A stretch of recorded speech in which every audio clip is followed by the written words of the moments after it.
नमस्कार प्रेक्षकांनो, मालिकेच्या पुढील काही भागांमध्ये आपल्याला खूपच जबरदस्त असा ट्विस्ट पाहायला मिळणार आहे। सायलीने एक रौद्र रूप घेतलेलं असणार आहे। सायली जे करणार आहे ते इतकं जबरदस्त असणार आहे। पूर्णाजीने अडकवलेलं असलं, अर्जुनला वचनामध्ये अडकवलेलं असलं तरीही ही खिंड लढवायचं काम सायली करणार आहे हे आपल्याला पाहायला मिळणार आहे। तर त्यासाठी हा व्हिडिओ शेवटपर्यंत पहा, कारण प्रियाला एक्सपोज करण्यासाठी सायलीला नक्की काय करावं लागणार आहे, कोणती शक्कल लढवावी लागणार आहे हे सगळं आपल्या समोर येणार आहे। आणि त्यासाठी सायलीला कुसुमताई, चैतन्य मदत करणार आहेत। तर हा व्हिडिओ नक्की शेवटपर्यंत पहा। त्याचबरोबर चॅनलवरती नवीन असाल तर चॅनलला सबस्क्राईब करा, व्हिडिओला लाईक करा, त्याचबरोबर कमेंट करा। तर इकडे पूर्णाजी आता नाटक करत असते। पूर्णाजीला त्रास होत आहे आणि पूर्णाजी ऐकायलाच तयार नसते। पूर्णाजीला औषध दिलं जात असतं पण पूर्णाजी काही औषध वगैरे घेत नसते।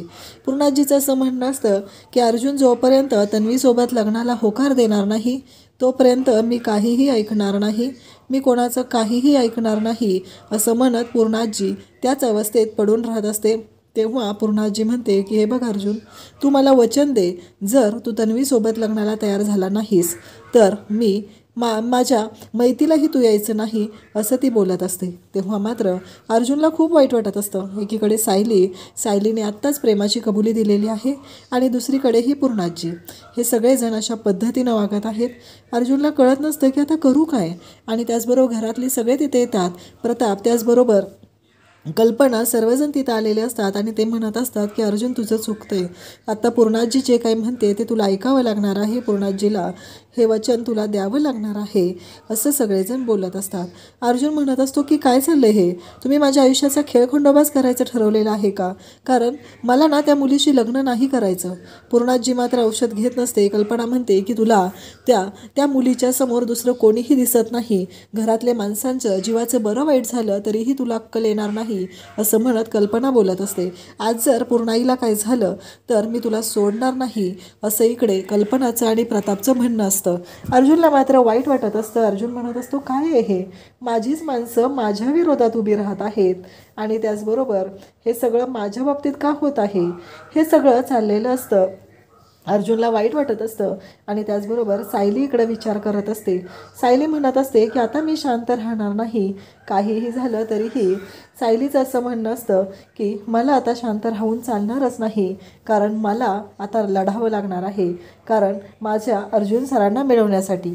कारण इकडे चैतन्याने फोन करून सांगितलेलं असतं की अर्जुनच्या बाबतीत एक गोष्ट घडलेली आहे, ती अशी आहे की काहीही असलं तरीही चैतन्याने सांगितलेलं असतं की अर्जुनच्या बाबतीत असं काहीतरी विचित्र घडलेलं आहे आणि ज्याच्यामुळं अर्जुन आता ह्या लग्नासाठी तयार होत आहे।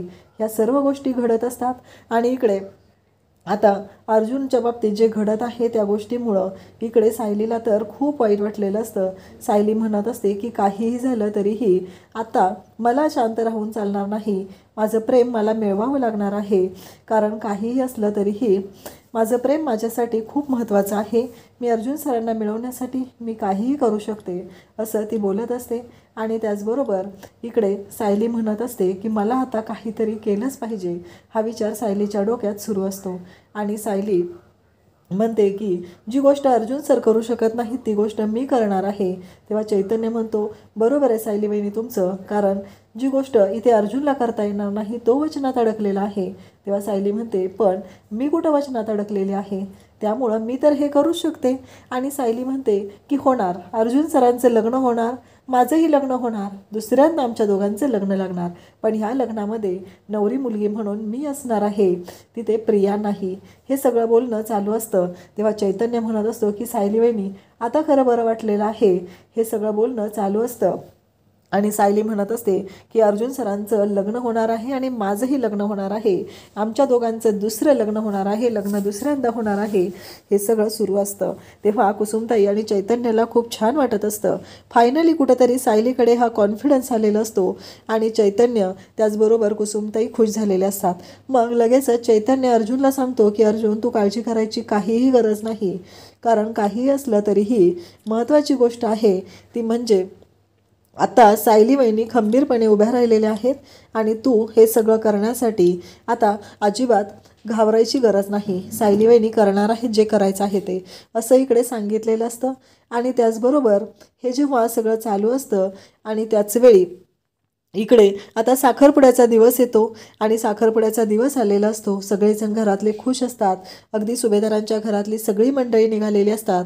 इकडं चैतन्य, कुसुमताई त्याचबरोबर सगळेजण प्लॅन करत असतात. प्लॅन असा असतो की काहीही झालं तरीही हा जो साखरपुडा आहे तो अगदी ऐनवेळी तिथं येऊन राडा घालायचा आहे. आणि त्यासाठी सायलीने फुल तयारी केलेली असते. कारण कुसुमताई म्हणालेली असते की तुला आठवतंय का गं सायली, कारण मागंही तिचा साखरपुडा ठरलेला होता आणि रविराज सर आहेत त्यांच्या मित्राच्या मुलाशी, मग अचानक काय झालेलं होतं. तेव्हा सायली म्हणते की तिचा सँडी म्हणून बॉयफ्रेंड आला ना, त्यानंतर तो साखरपुडा मोडला गेलेला आहे, हे ती सांगते. मग सायली आणि चैतन्य म्हणत असतो की चला, म्हणजे आपल्याला सँडीला पकडलं पाहिजे, कारण सँडी तिच्या ह्या सगळ्या गोष्टींमध्ये सामील आहे. हे सगळं बोलणं सुरू असतं. आणि त्याचबरोबर इकडे आपल्याला पाहायला मिळतं की सगळे सुभेदार मंडळी आता इकडे किल्लेदारांच्या घरी साखरपुड्यासाठी आलेले असतात.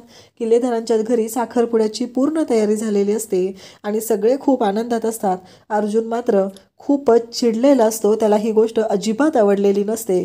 त्याचं असं म्हणणं असतं की काही असलं तरीही हे सगळं जे काही घडत आहे ते खूपच विचित्र असं आहे, कारण त्याला त्या प्रियाशी अजिबात लग्न करायचं नाही असं अर्जुनचं म्हणणं असतं. परंतु अर्जुनला आता फुल प्लॅन सगळा चैतन्य सांगतो आणि सायलीची तिथं एंट्री होते. जेव्हा सायलीची एंट्री तिथं होते तेव्हा मात्र इकडे सायलीची एंट्री झालेल्या क्षणी इकडे प्रियाच्या तोंडावर 12 वाजलेले असतात. तर अर्जुनचा चेहरा मात्र खुललेला असतो. अर्जुन म्हणत असतो की आत्ता मी खुश झालेलो आहे, कारण माझी हक्काची बायको इथं आलेली आहे. आणि नक्कीच जबरदस्त असा प्लॅन असतो. चैतन्य मात्र जाम खुश होतो. सायलीची धडक अशी एंट्री झालेली असते, धडाकेबाज एंट्री मारत सायली आलेली असते. तेव्हा सगळेजण तिथं असतात. ते म्हणू लागतात की तू कशाला इथं आलेली आहेस. प्रिया तर सायलीच्या अंगावर धावून जाते, पण प्रतिमामध्ये येते आणि म्हणते की तिला तू काहीही बोलायचं नाही, ती आपल्या घरी आलेली आहे ना, तिच्याशी तू वाईट वागायचं नाही, कारण ती काही झालं तरी ती माझी मुलगी आहे, मी तिला मुलगी मानलेलं आहे, असं सगळ्यांचं म्हणणं असतं. आणि त्याचबरोबर सगळेजण बोलत असतात आणि सायली म्हणत असते की तुम्ही या प्रियासोबत अर्जुन सरांचं लग्न लावत आहात, पण या प्रियाच्या बाबतीतल्या गोष्टी तुम्हाला माहीत आहेत का. रविराज सर, तुम्हाला आठवतंय का मागं एकदा तुम्ही प्रियाचा साखरपुडा मोडला होता, आठवतंय का तुम्हाला, असं बोललं जात असतं. तेव्हा रविराजला आठवतं. रविराजला म्हणते की तुम्हाला आठवतंय का तुम्ही कशासाठी तिचा साखरपुडा मोडलेला होता. तेव्हा रविराज म्हणतो की तिचा एक मित्र होता. तेव्हा सायली म्हणते तो फक्त मित्र नव्हता, तर तो तन्वीचा बॉयफ्रेंड होता, म्हणजे प्रियाचा बॉयफ्रेंड होता. आणि हे तिनंच सांगितलेलं होतं ना, पण त्याबद्दलचे पुरावे तिनं दाखवले होते का तुम्हाला. आता माझ्याकडे जे पुरावे आहेत ते मी तुम्हाला दाखवणार आहे. आणि मग सायली म्हणते की सँडी आत ये. सँडी आत येतो आणि मग सायलीने तिच्या पर्समध्ये जे आणलेले पुरावे असतात ते सगळे पुरावे सगळ्यांच्या समोर ठेवले जातात. आणि सायली म्हणू लागते की हे बघा, हे तन्वीचं अक्षर आहे.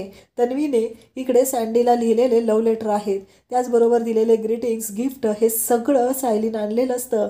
आणि ते सगळं सगळ्यांच्या समोर ठेवलं जातं. आणि इथंच प्रियाचा आता बँड वाजतो. प्रियाला कळायचं बंद झालेलं असतं. प्रिया म्हणत असते की मी तर पुरती अडकलेली आहे, आता काय करू. पूर्णाजी म्हणते बघू. अर्जुन म्हणतो बघू. सगळेजण ते लेटर बघत असतात. सुरुवातीला सायलीवर कोणी विश्वास ठेवत नसतं, पण जेव्हा सँडी समोर आलेला असतो आणि सुमन म्हणते की बरोबर आहे भाऊजी, बरोबर आहे, मागच्या वेळेस पण तन्वीच्या साखरपुड्याच्या वेळेस हाच मुलगा आलेला होता आणि याने सांगितलेलं, तन्वीने सांगितलं होतं ना, कारण आपण तिचा साखरपुडा ठरवला होता, साखरपुड्याच्या वेळेस हा तिथं आला आणि तेव्हा तिने सांगितलं होतं ना आपल्या सगळ्यांना की या मुलावरती तिचं प्रेम आहे म्हणून. आणि मग भाऊजी आता सायली कशाला खोटं बोलेल सांगा बरं. सायली तर सगळं खरंच बोलत आहे, आपण सायलीला का खोटं ठरवायचं आहे.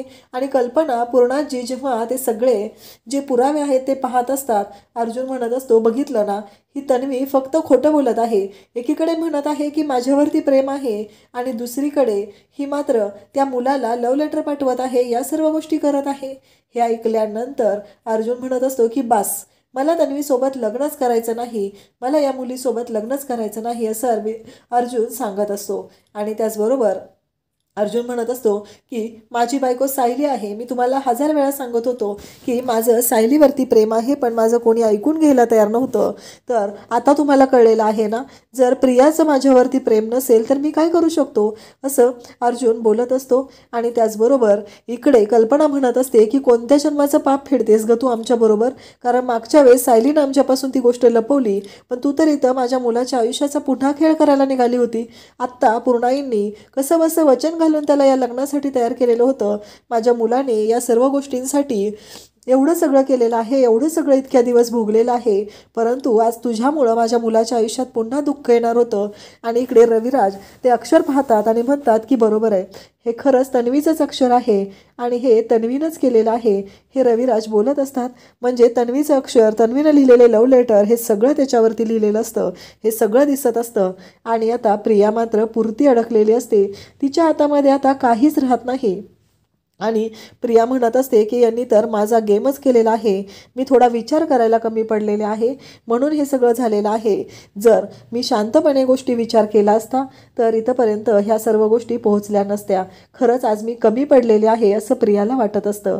आणि प्रिया म्हणत असते की काहीही झालं तरीही मला आता विचार करावा लागणार आहे, कारण प्रियाला तर अर्जुनच्या आयुष्यातून सगळ्यांनी हाकलून दिलेलं असतं, कारण प्रियाची हकालपट्टी तर आता झालेली असते. परंतु प्रिया विचार करत असते की काहीही झालं तरीही मी आता शांत राहणार नाही, कारण या सर्व गोष्टी ज्या विचित्र पद्धतीनं घडलेल्या असतात त्या प्रियाच्या समोर तर आलेल्याच असतात, परंतु प्रियाने जे काही गोंधळ घातलेला असतो त्या गोंधळामुळंच आता रविराज मात्र भयानक चिडलेला असतो. आणि रविराज चक्क सायलीच्या समोर हात जोडून उभा असतो, अर्जुनच्या समोर हात जोडून उभा असतो. रविराज म्हणत असतो की पूर्णाई, सर्व सुभेदार कुटुंब, या मुलीमुळं पुन्हा एकदा मी तोंडावर पडलेलो आहे, पुन्हा एकदा चुकलेलो आहे, माझ्याकडनं चूक झालेली आहे, कारण मी काहीही झालं तरीही माझ्या मुलीच्या भविष्यासाठी हा निर्णय घेत होतो. पण आज पुन्हा एकदा या तन्वीनं मला दाखवून दिलेलं आहे की तिची ती लायकीच नाही, ती प्रत्येक वेळेस चुका करत असते आणि मला अडकवत असते, हे सगळं रविराज बोलत असतात. आणि इकडं आता सुमनच्या एका वाक्यामुळं खरं तर सायलीने हा डाव खूप छान पद्धतीनं आणलेला असतो आणि त्यामुळंच आता इकडे प्रियाचं आणि अर्जुनचं लग्न मोडलेलं असतं. आणि इकडे सायली तिथं आलेली असते आणि आता सायलीने हे पुरावे सादर केलेले असतात. आता पुढे खूप मोठा ट्विस्ट येणार असतो.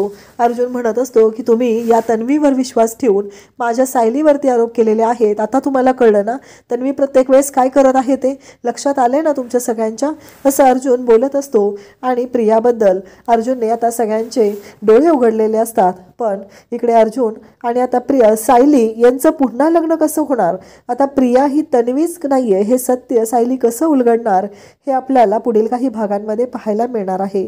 त्यासाठी तुम्ही चॅनलशी कनेक्टेड राहा. चॅनलला नवीन असाल तर चॅनलला सबस्क्राईब करा. थँक्यू.